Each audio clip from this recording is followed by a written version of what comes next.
Welcome in, everybody. Joe Quills here with you on this Monday night. And it is a Monday after working the weekend. So it's like Friday to me. I don't even know. But got one more day of work here before I hit my day off on Wednesday. But got a lot to talk about here. And hopefully um, everybody had a great weekend out there. Mine was meh because I had to work, but it's okay. Can't always get what you want, but sometimes you get what you need.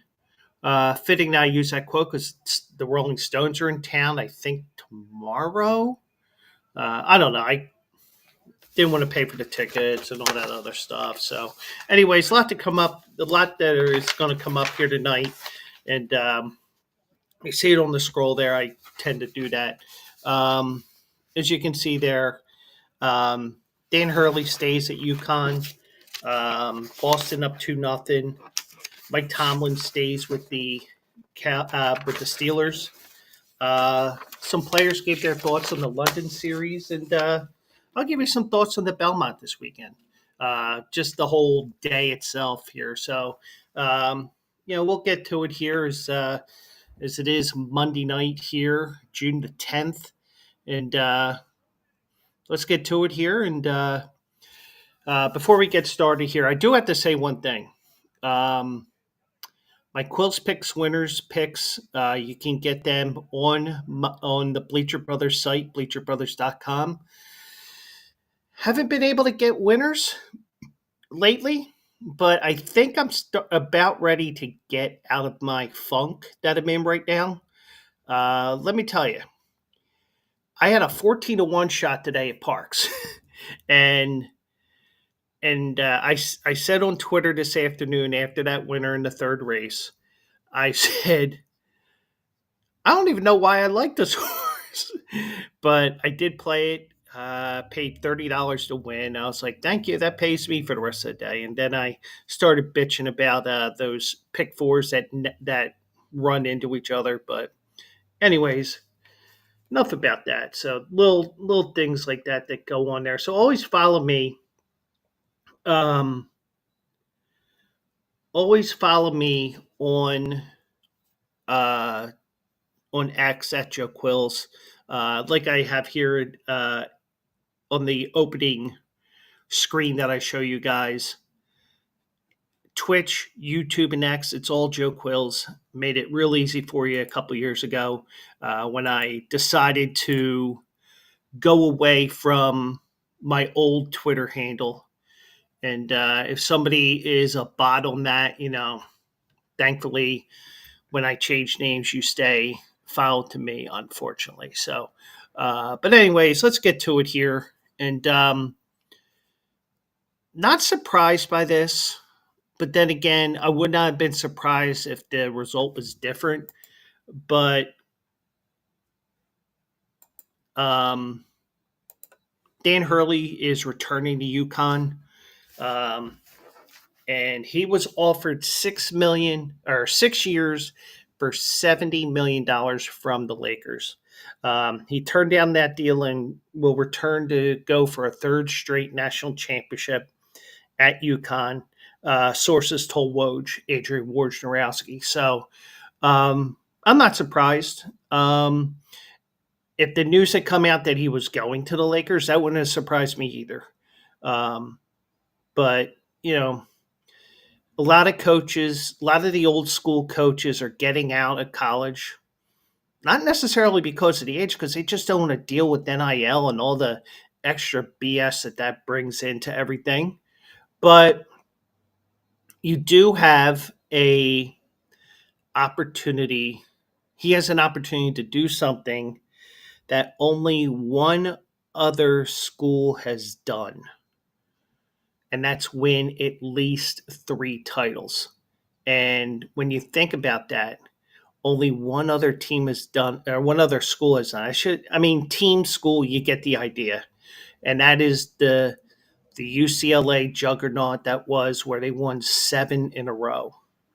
And I'll tell you what, if he wins again this year, he will be right up there with John Wooden. And even in this day and age where, especially now with NIL, you have this, you have that, to do it, especially also because if you think about it, you're you've got a um, you got the ability of leaving school after 1 year if they really want to. Now, granted, some kids won't even go to college; they'll go to the G League, they'll go abroad, they'll do whatever. But you do have to sit that 1 year. Now, it's not because of NCAA, obviously, because it's not in the NCAA rules that kids got to go to college. Kids can go to the G League, they can do whatever. It's just that they are not eligible for a year because it's in the NBA collective bargaining agreement that you got to be 19 or a year out of high school. Uh, so that's the reason why um, certain players can't get into certain drafts. Even MLB has a setup where okay, you can go after high school, but if you go back to college, I believe it's 3 years you got to play at college before you go back. So you can do a 1 year. You can go to right to the pros, right to the minors from high school or wherever, but you do have to realize that you do have to know your collective bargaining agreements there because that's the reason why kids are not able to go to the pros, even though they will think they're ready, and some are just looking for a cash grab. Um, but every league is different. Every league, um, you could say it's in some regards it's socioeconomic class. Some will say, I mean, you could. There's many different reasons why each league does different. I mean, even the NFL, they're protecting the young kids. I mean, for every one kid that would probably be ready for the NFL after a year of college or even high school, there's probably 50,000 high school kids that are definitely not ready for the NFL. And there's a reason why that the NFL makes you wait out 3 years. And that's because they want to make sure you don't get hurt because you wanted the cash grab, even if you're ready, even though it's only months or a year after a playoff run, after getting out of high school. So uh, there's there's reasons why they do that, and some you just shake your head at, like the NBA. And you, and if you're a high school kid, you're walking down the aisle this year. You get to hear the Macho Man Randy Savage music, and you get to wear the cap and ground, and you try to do the Macho Man thing with the gown. You make it look like a cape, but there's a reason why you have that. So, but um, Dan Hurley, you know, I mean, the one like I think I said this on Thursday night, and if I didn't, so be it. Um, you have to kick the tires if you're the Lakers to see if he's interested. And even what I said, if let's say the itch to go to the NBA comes back again, who knows? Maybe in 5 years, if he's still wanting to coach, if he still wants to coach in the NBA, let's say the Boston job opens up. That could be a dream situation for him because, I mean, we don't know why he didn't take this offer. I mean, it could have been, hey, I want to go back to college. It could have been, hey, I mean, the one thing I said to you um, Thursday night was I told you about how I had an impromptu interview with the Phillies. And that impromptu interview, was basically, I said, I didn't have my, I don't have the um, resume because we had it ready, but somebody that we crossed paths with took a look. It's like, you got to change all this stuff. I'm like, good luck with that. So, um, but just the experience of going through an interview is a great thing as well. Whether it's the real world like we live in, or in the sports world like Dan Hurley's in. You get the experience of going through an NBA interview. There is you can't you I mean, let's say the Boston job comes up in 5 years.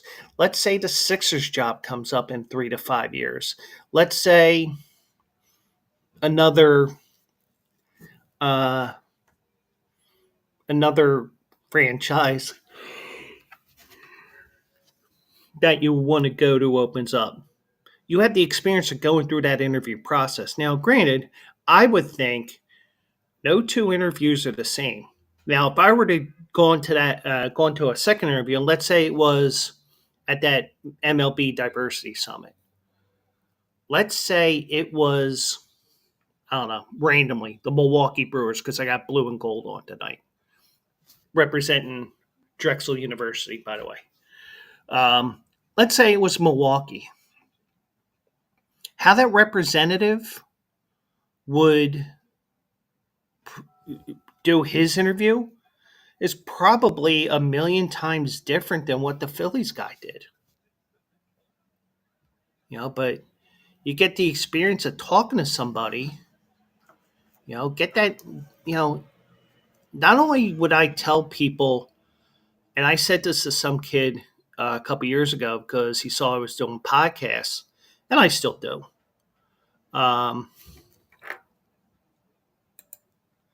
My feed is stopping intermittently. Oh, Christ. Here we go. I'll keep an eye on that.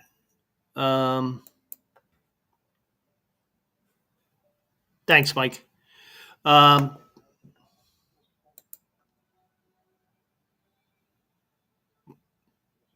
I'll keep an eye on that. Hopefully, we don't have much in the way of issues here the rest of the night. But um, the one thing I said to this kid a couple of years ago on Twitter, sent me a DM, blind DM. He followed me, I followed him. That's the only way you can DM me. He said, "What do you recommend?" And I said, more than anything else, build that resume. Because in my case, when I was still at Drexel, you could get credits for doing an internship. And I think Mike knows about this. I said,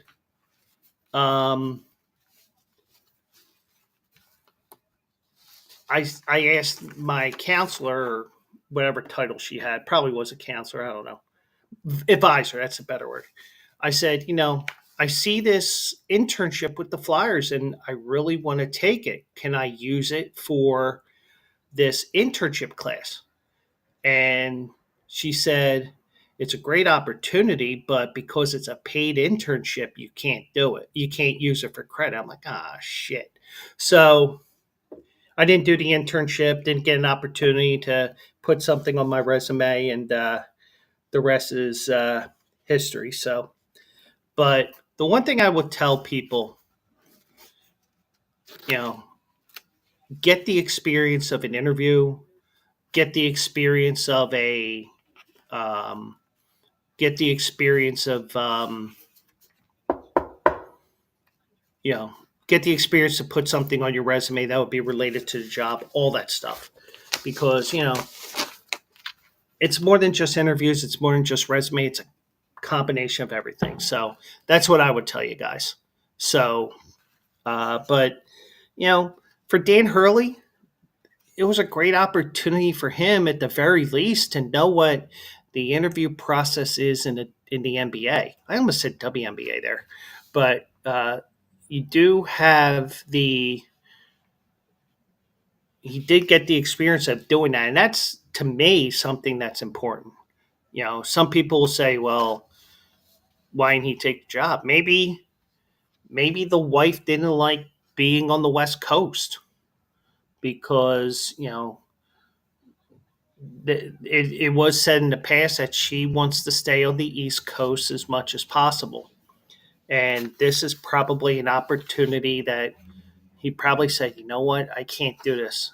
Whether it's winning two championships in a row, whether it's his wife wanting to stay on the East Coast, whatever it is. Um, and Mike says he remembers me telling him, and that was about the internship that I was wanting to go to but couldn't do. Um, but um, but even before the talks opened with the Lakers, Hurley already had an offer from UConn to become one of the highest paid NCAA coaches. And I don't know how much I would fly. Well, I think it will fly well in Connecticut. It's just that um, I'm trying to resize my screen here as I'm talking here. Um, um, because UConn, I believe that they get paid by the state. Um, and who was the coach that won the first title or two with UConn? God, it's killing me now because I can't think of the name. Um,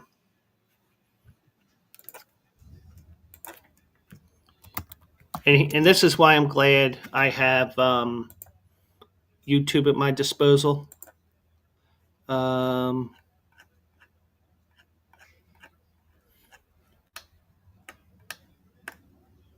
Jim Calhoun, that's who it is. Okay, so there was some back and forth about his contract with the media and stuff that and he had that clip. Why don't you come back and see me? I think it was because I think the topic was because of the his salary, which is paid by the state, I believe, because it's a state school. Um, but you know, I don't think anybody will have any problems with that. And I guarantee you that boosters would help pay for it as well. But um, he signed after the 2022-23 season a 6-year, $32.1 million deal. He had the option of taking over one of the most famed franchises in pro sports and a potential chance to coach an NBA all-time leading scorer, LeBron James. But LeBron has an option of opting out, but I don't think he's made his decision yet. Um, but the one thing is with the Lakers, as I'm trying to commingle both of these things together, the one thing is with him is that the Lakers have to get somebody in there soon. Now, granted, it's Rob Pelinka who's probably going to call the shots with the draft picks, but the thing is, you got to have an idea of what your coach wants to do. And very rarely have you seen a coach or have a draft take place where they don't even have a coach. So you're going to, I mean, I would imagine that feels. Mike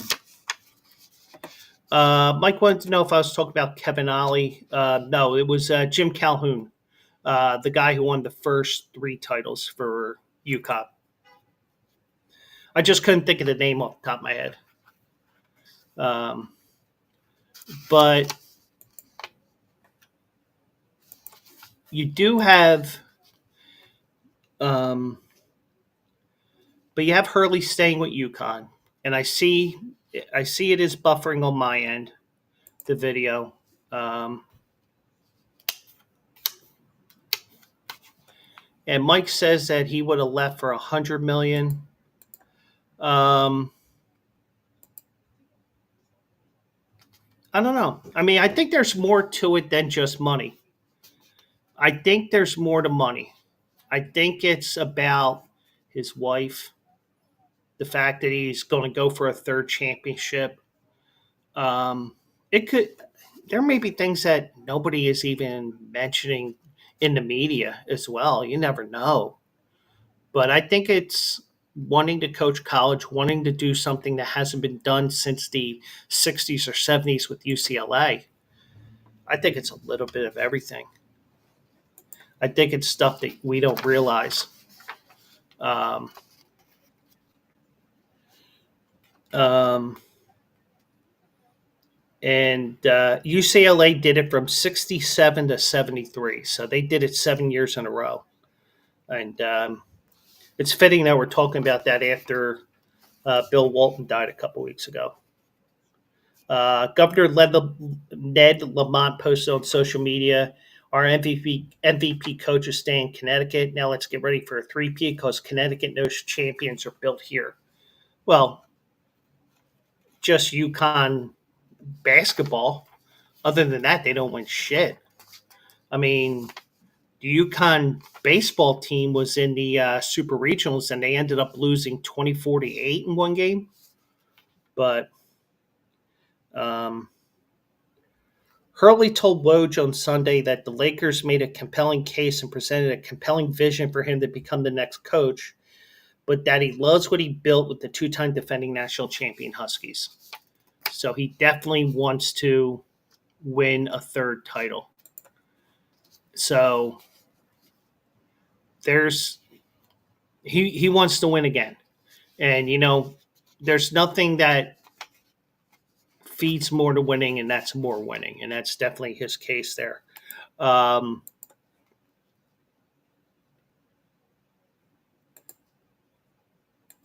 trying to get the windows the way I want them here.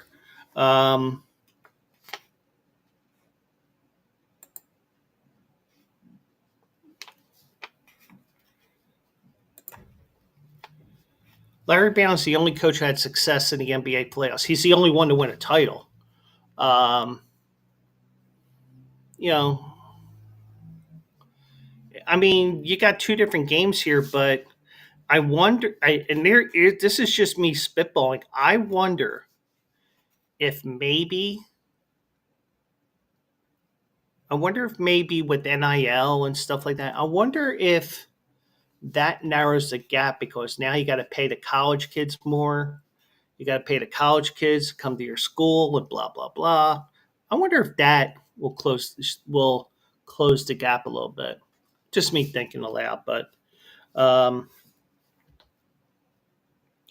and Hurley also said that he left extremely impressed with the Lakers VP and GM Rob Pelinka and owner Jeannie Buss, who had spent Sunday weighing their offer. The Lakers will regroup and resume bringing in candidates for interviews with the hopes of hiring a coach by the NBA draft later this month. And there isn't much time left. You got to get a coach in there because, in my opinion, and Mike said, good for the Huskies, bad for Nova. Nova's a shit show. Kyle Neptune is not the guy, and I wouldn't be surprised if he's fired after this year because everybody wants him fired now after 2 years. That's just me, but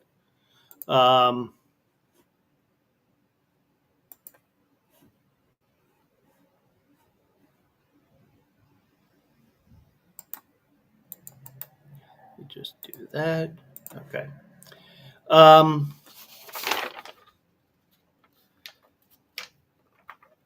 But he turned this team into a juggernaut, especially in the tournament. And I would like to see what he can do this year. And who knows, maybe another job that you can't pass up or a job that you should interview for comes up. because you never know. You can't if you don't go for some if you don't kick the tires, the answer is always no. But at least he thought about it, and I have no problem with him doing what he did, whether he stayed or went. Um, but he is losing two probable lottery picks and a first-team All-America point guard to the NBA draft. So, be interesting to see. But I wouldn't be surprised if he won again. So, but that's just me, and I just think that you gotta. I mean, if he's, I mean, he is committed to the program, and you might as well go for another title. Um, but anyways, that was the news that broke this morning. Um, since we're talking basketball, let's go to the NBA here, and um, Boston's up 2-0. I get the feeling that this has a better chance of being a sweep than it is a 7-game series. Now, I was saying Mavericks in 6, but I was figuring that Boston would lose one of the 2 games, probably the second game. But you got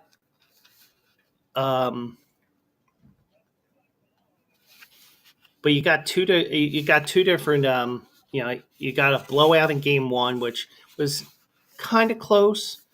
Then it blew into a big lead. Dallas came back, and Boston said, "No, we're going to blow you out again."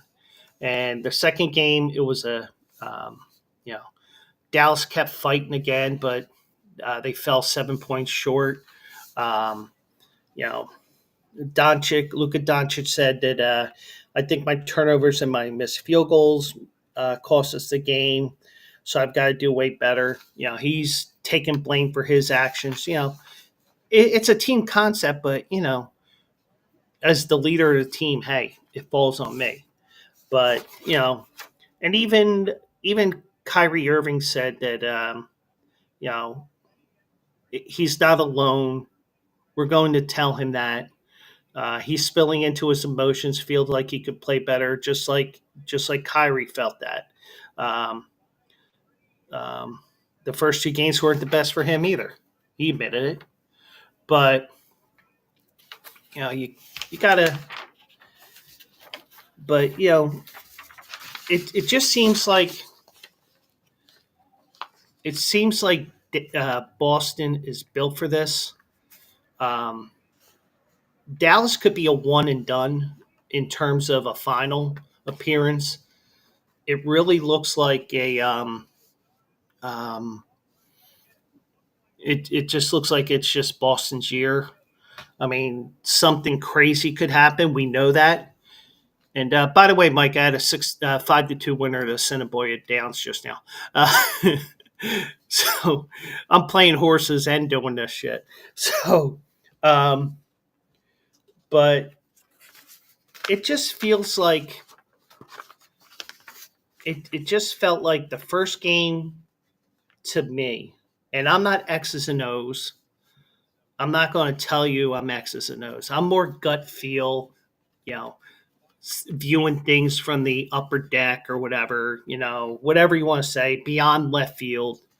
Um, it just seemed like game 1 did not surprise me because Dallas didn't know what they were walking into, so to speak. Um, and Mike goes, "Oh, because I told him." Yeah, because Assiniboia Downs tonight has a 15% bonus on win wagers. So I'll get about 30 cents extra back on that, which will get credited tomorrow. But um, but I mean, but the thing is, Jason Kidd said that Irving had great looks, but his shots weren't falling, and that happens sometimes. I mean, even with me, with the horse racing stuff, and I'll get into that in a little bit. Um, you know, you're reading things properly in the horse racing world. You get that good shot like you're expecting in the pros. You're ready. You're ready to fire, and then you miss one. You're pressured to hit one. You miss another one. You miss another one. You miss another one. In baseball, you hit line drives. It goes right to the shortstop, right to the second baseman, right to the third baseman. The pitcher has a heart attack and catches the ball. It's just the way sports is. And, you know, in baseball, you know, you get a you get a dribbler that goes 45 feet. It looks like a line drive in the box score on ESPN when the game's over. But, you really when you get into that funk, the only thing you can do is continue to work to get out of it. And, you know, you have to do it. And with his case there, you have to realize that, these are big games, and you never know. If Kyrie gets hot, you could see a series going down to the end here. But, if Kyrie stays cold, then, maybe the Boston defense too. But if Kyrie stays cold and his shots aren't falling, it's going to be a short series. But um,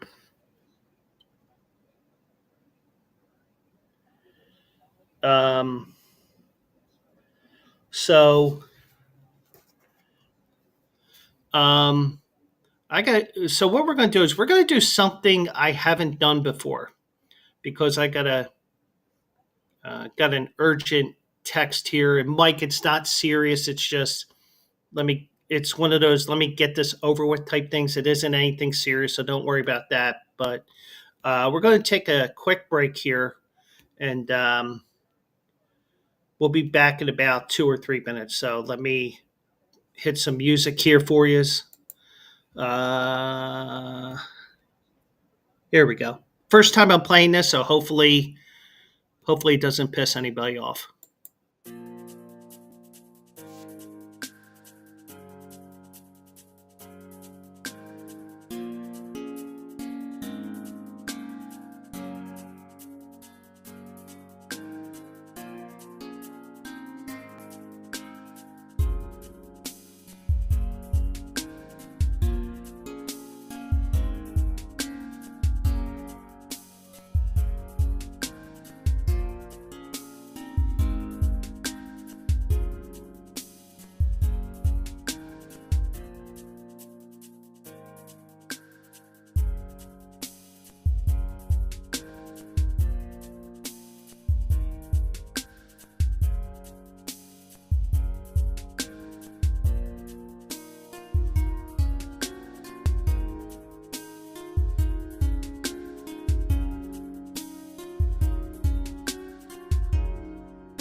All right, I'm back. Sorry about that.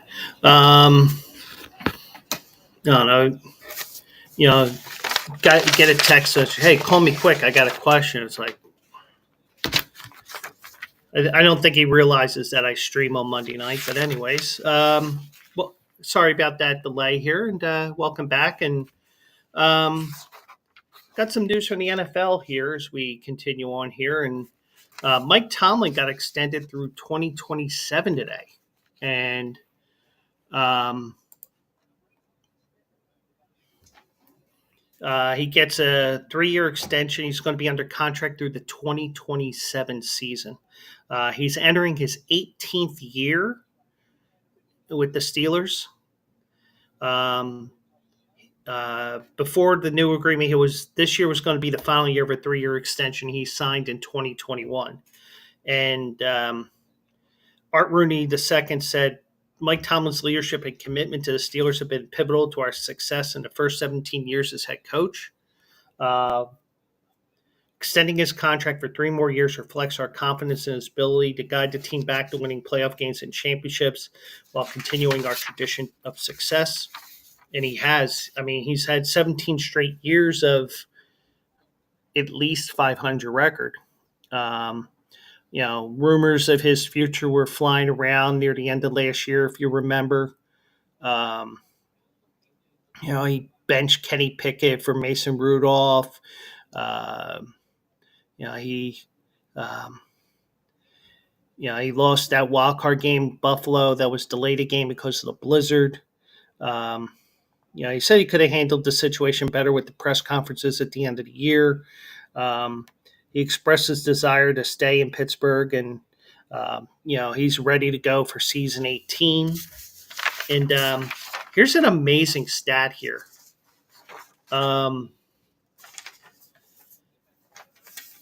The Pittsburgh Steelers have only had 3 coaches since 1969. And Tomlin has 173 regular season wins. It's second behind Chuck Noll's 193.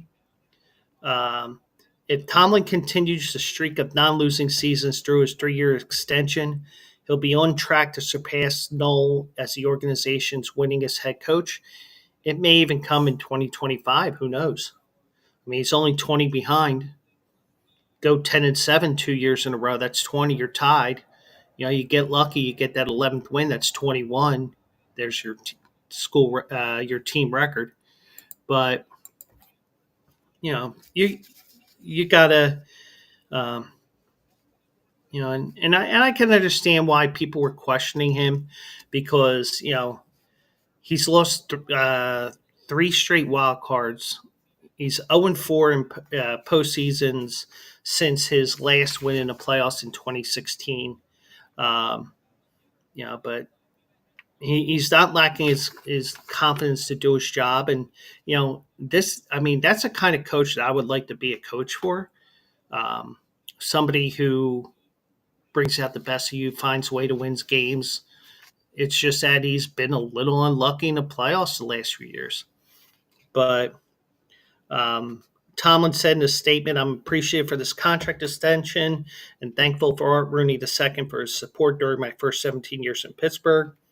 We're continuing to work diligently to get back where we belong, sustain playoff success with the ultimate goal of winning the franchise's 7th Lombardi Trophy. I'm very excited to get the 2024 season underway and provide our fans with a memorable year. And I'll tell you what, I mean, Pittsburgh's in a tough division. I mean, you got probably the toughest division in the NFL. The NFC East is tough, but you only got, but you're a top-heavy division with the Eagles and Cowboys right now. In the AFC North, you can argue a case for any of those 4 teams to win a division, to go deep in the playoffs, maybe even make it to the Super Bowl. Kansas City craps the bed. You might see Pittsburgh in the Super Bowl, or you may see Cincinnati or Cleveland.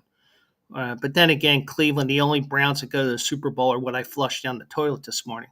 Uh, but you get the idea. I mean, you can argue for any of those four teams in the AFC North.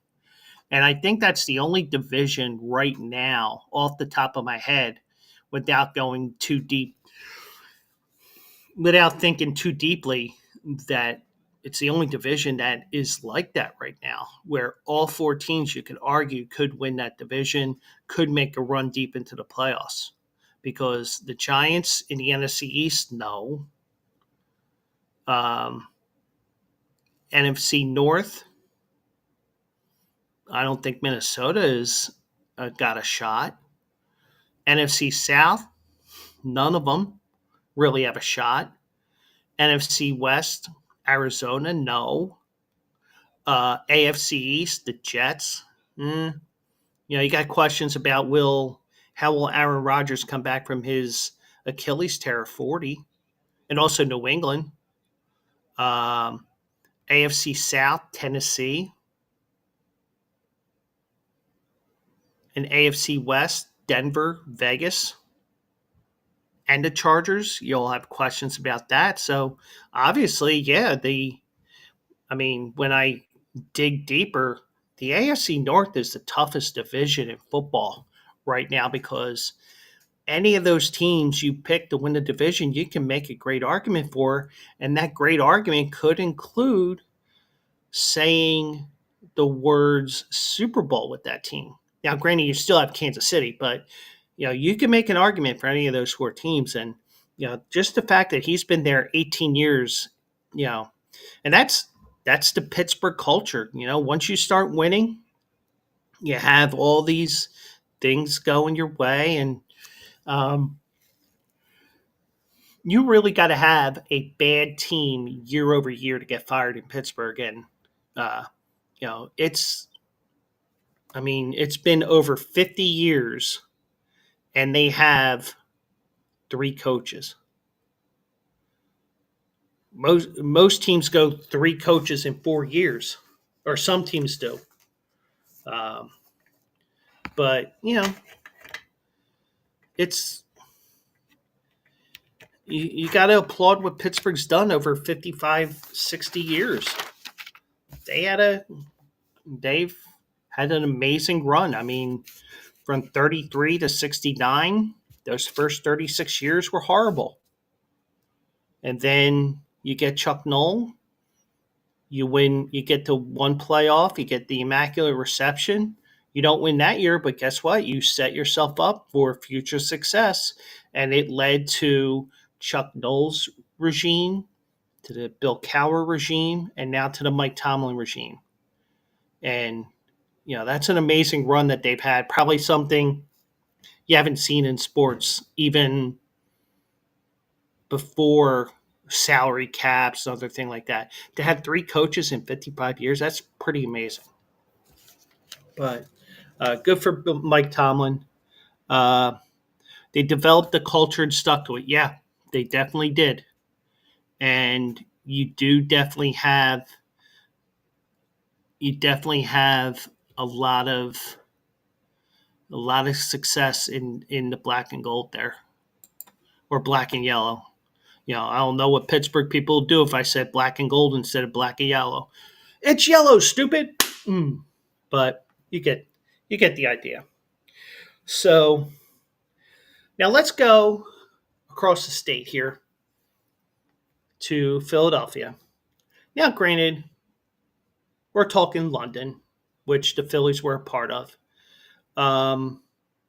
First of all, I do want to say one thing. Somebody in one of the Phillies groups was complaining about the camera work on the Fox game. And the one thing I said was, the stadium was built for soccer, not baseball. So you're going to have these bad angles for the cameras. And somebody replies, I don't know if it was the same guy or another guy, and he goes, "Oh, well, it wasn't actually built for soccer, it was built for the Olympics." And I said, either way, you're proving my point that the stadium was not built for baseball. But, you just have to, it's not built for baseball. Center field is only 391. You know, aside from the Dodgers at 395, everybody else is over 400 feet to dead center.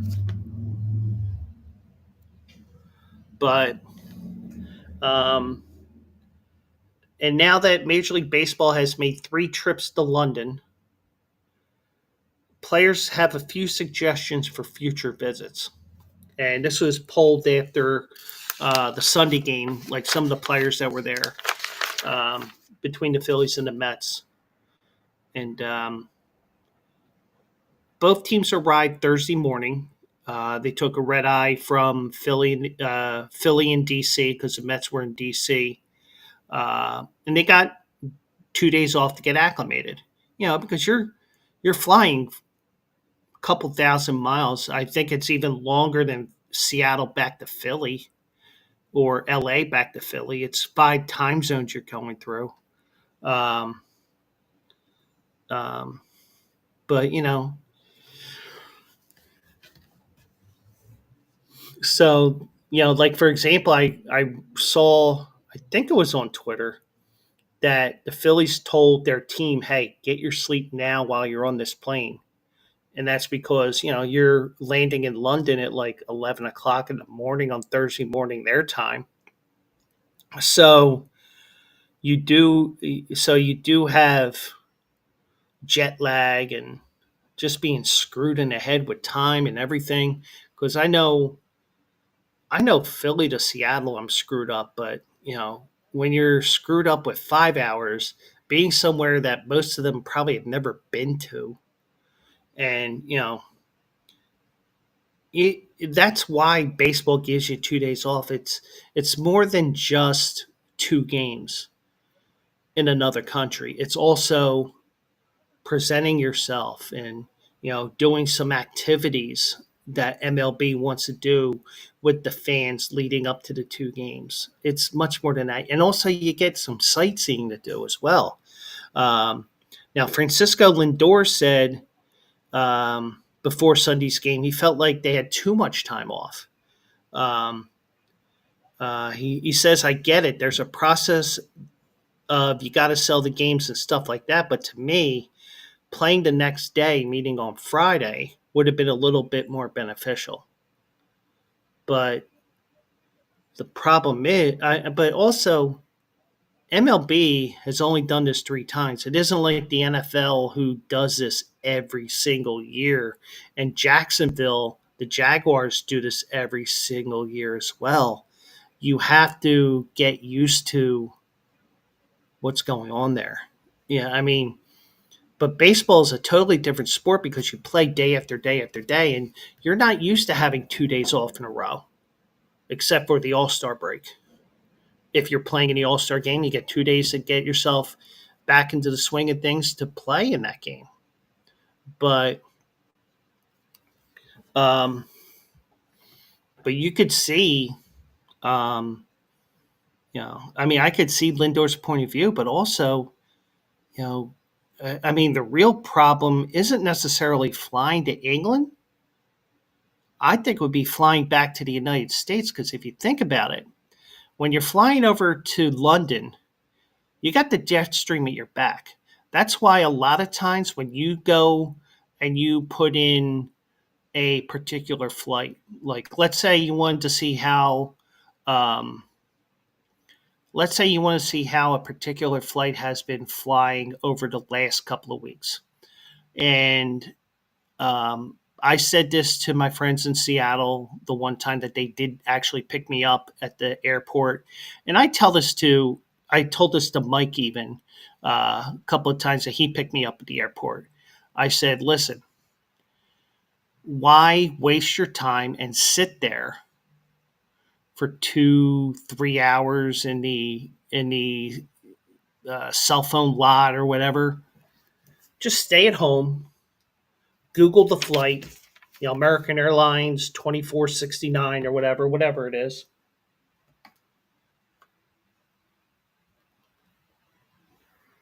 But um, but you know, you have to realize that sometimes, and I totally lost my train of thought here now because my phone is ringing again. Um, but I can understand what he's saying, but I think MLB could do some things differently, but I think MLB will want to do 2 days because, especially if you have a team that hasn't been in the UK, hey, these are the guys that are going to be playing in these 2 games here. You know, let's meet them. Let's even give the guys an opportunity to go sightseeing on that Friday. That's probably why they did it. Because it isn't like you're going Seattle to. Oh, I know what I was saying now, but um,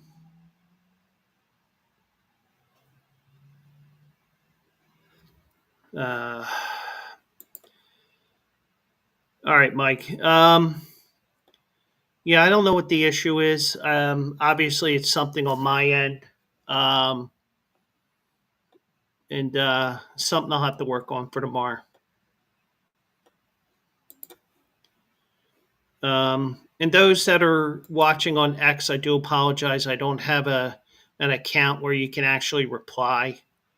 Um, but this will actually be um,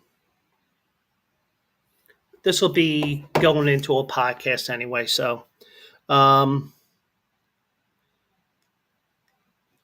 Bryce Harper suggested, and Jeff McNeil, the Mets, like the idea floated by Harper to have more teams come over and hold a cup style tournament. I don't know how you would do that.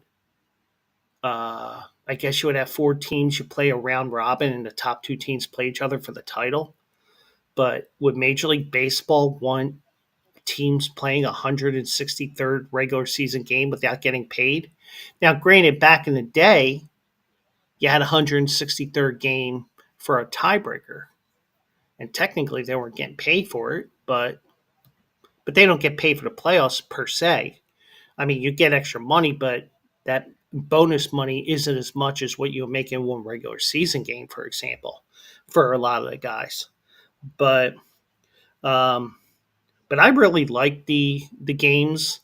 Um, Phillies won the first game 8-2, I think it was. They lost the second game. I did see that there's um, I do I see that there's a lot of things that could be like the game Sunday. It was just the opposite of what you would expect from that Sunday game. Um, I expected Taiwan Walker to implode and the bullpen save the day, not the other way around. But it happens. But I think as long as your bullpen doesn't implode every single game like they did back in 2020 and 2021, you should be in good shape. I think the bullpen is in good shape right now. Now, granted, would you like to have another piece or two for the playoff run? Yeah, but the great thing is it hasn't happened that often, and you never know. I mean, also remember that mound is a temporary mound in London, so it isn't like that they're crapping the bed every night at Citizens Bank Park where they're used to that mound and it's a permanent mound. You have you have a mound that um, just doesn't. You have a mound that is temporary as opposed to what you have at Citizens Bank Park. So you know, but Ranger Suarez didn't have any issues. But no 2 pitchers are the same. Some people are just not used to certain things. I I mean, I remember Roger Clemens when he was with the Red Sox. He had a mound built on his at his home for his bullpen so he can have his throwing sessions, and the mound was built specifically like it was at Fenway Park. So, um, but yeah, they. But I'd like to see.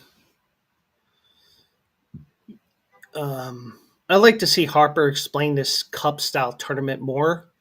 Um, it may disrupt baseball a little bit more, but you know, and maybe it won't. Um,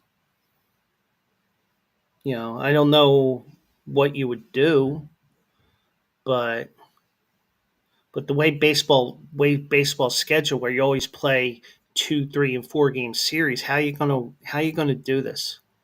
That's the only problem. But it was great series. Would have been even greater if the Phillies beat the hell out of the Mets twice. But the Phillies are holding a 9 game lead in the NL East right now, and uh, who knows? Maybe the Braves aren't as good as we thought. But I mean, they've had some major injuries. Acuna got hurt. Um, um, Strider is out for the year with Tommy John surgery.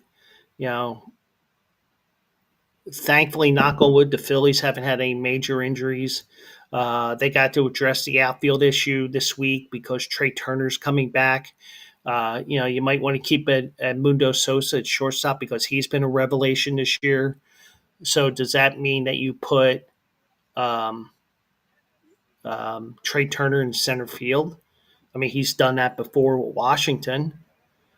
But the question is, who do you take? Because you're probably going to have to knock two people down to the minors. Johan Rojas will probably be one of them because if you do that, it will just be his first option. You get three options to go down to the minors, one a year. So I could see that. Now the question is, what do you do with David Dahl? Um, what do you do with because you have Brandon Marsh in Allentown right now? Um, so you can have all kinds of things going on there. So the best thing I would say is Johan Rojas is probably going to go down to the minors. I just don't know who else. But one thing I do want to say before we go here, and if you're having any issues with the video, it's probably on my end, and I do apologize for that. So um, let's talk Belmont. And it was the first time um, it was at Saratoga, and because of that, the race was shortened to a mile and a quarter. Granted, I would have preferred a mile and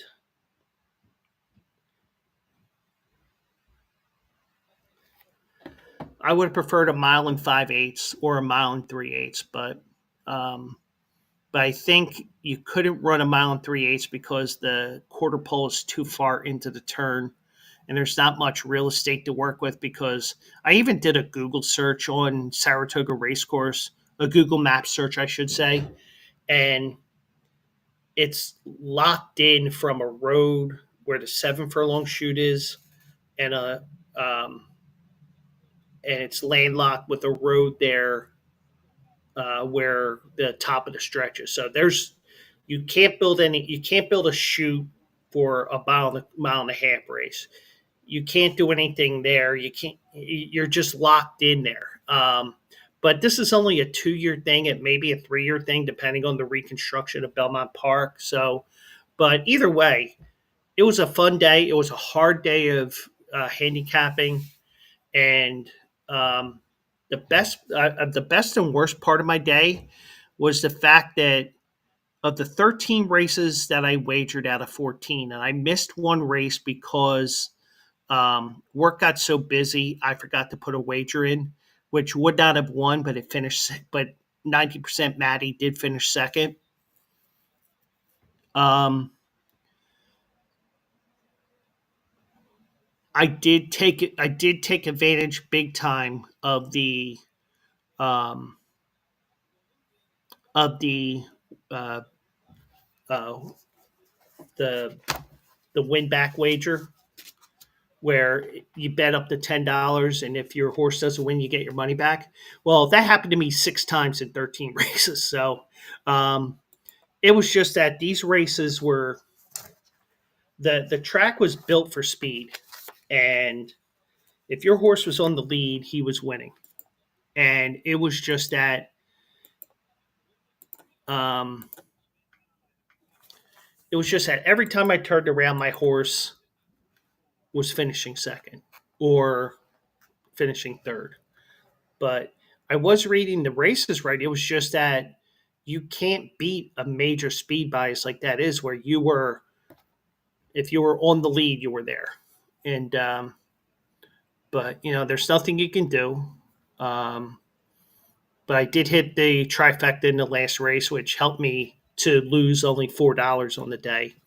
But it was a great day of racing. It's a long day. Now, granted, I'm watching from home. It's still a long day for me while I'm taking calls and people are yelling at me all day and dealing with the fact that it was the new moon, and that's where all the stupid people come out. The crazy people come out the new moon, at the full moon. The stupid people come out on the new moon. But I'll tell you what. Um, Naira did make the right choice because they had a choice of either doing it at Saratoga or at Aqueduct. And Aqueduct is a dump. And Aqueduct after um, after they finish up with the reconstruction and renovation, whatever word you want to use to describe that project at Belmont Park, Aqueduct is going to cease as a racing entity.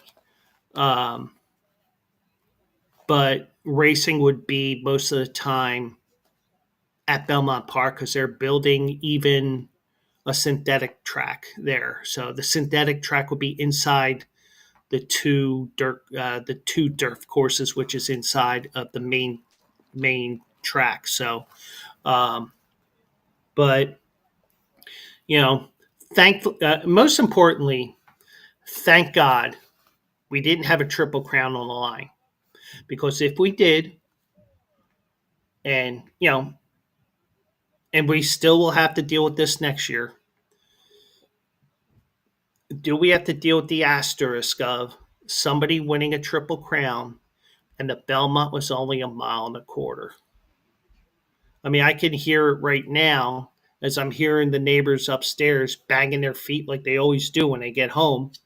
Um, we're going to hear, well, he only went a mile and a quarter. The other horses that won the Triple Crown went a mile and a half. Let's look at the way things were.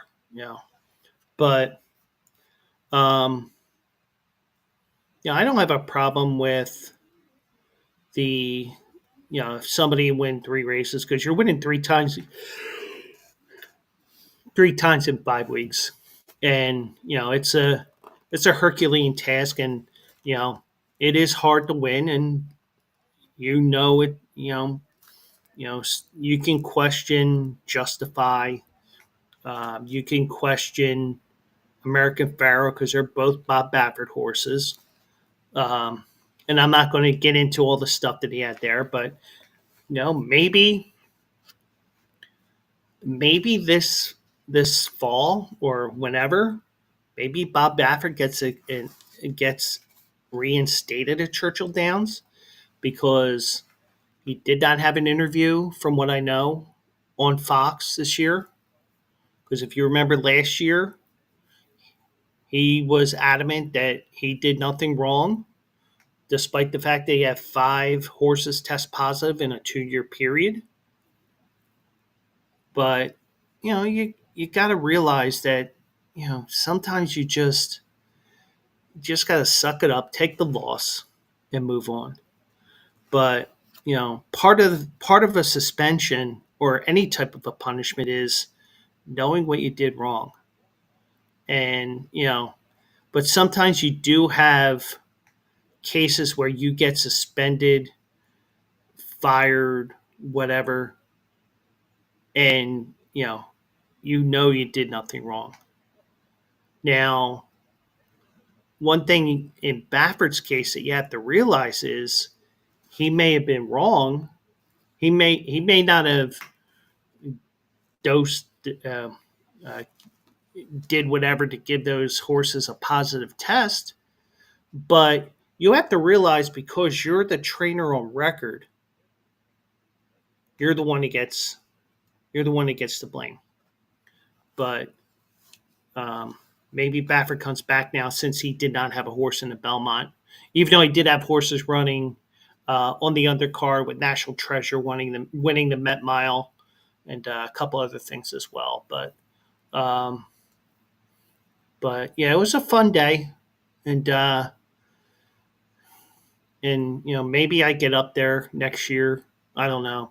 That's something AJ and I will be discussing over the next 6 months as we start to get ready for 2025. And also eligible, just because the Triple Crown is over, it does not mean that the also eligible episodes stop. And we will be doing it live again next Saturday at 10 a.m. We are looking right now at a Monmouth-based show. And I get to pick the races because it's my show, even though AJ's with me and all that. Um, the reason why is Monmouth has um, they have their Haskell preview day. And it's like prep races for a couple of different races on the card on Haskell Day. And you'll be saying, oh, this horse wins. He'll look good for this race. And this horse will look good for that race. And that horse really looked good here. He may run into Haskell. That's what they do. That's what they have. And you have prep races for the big races. The Jim Dandy is the prep for the Travers, and the Smarty Jones is the prep for the Pennsylvania Derby. And the way they write certain races in terms of nominations for those big races, like for example, you win the Smarty Jones, you're going to the Derby, the Pennsylvania Derby, if you want to go. So, and if you're a horse racing guy, you just take a look at the nomination form. You can see everything there. So, but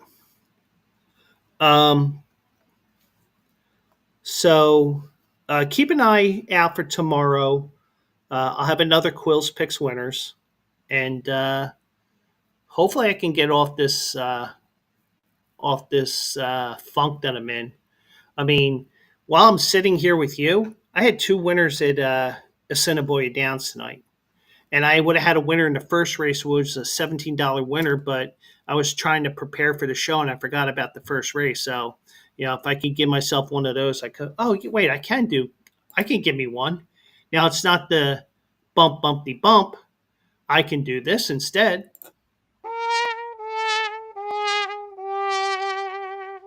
But it's been a good day on the horses for me today. So, but it has been a good day.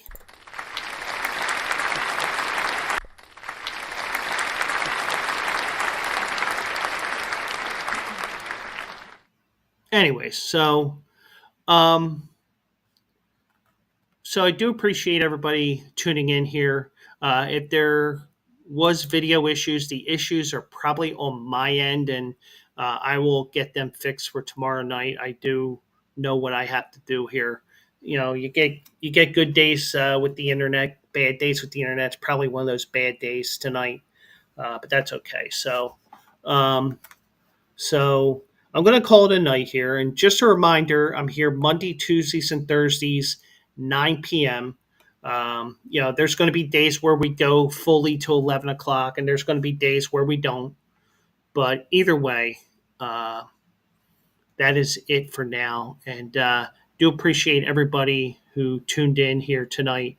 Mike had some issues, but I think the issues were on my end. So I do appreciate everybody, and I I will catch you guys tomorrow night at 9 o'clock here on the Joe Quills Show, part of the Bleacher Brothers Network, bleacherbrothers.com for all your sports needs and also your horse racing needs, as I will be looking at the 6th race at Parks tomorrow, hoping to get off the schneid, at least on the Quills Picks Winners article. So have a great night, everybody.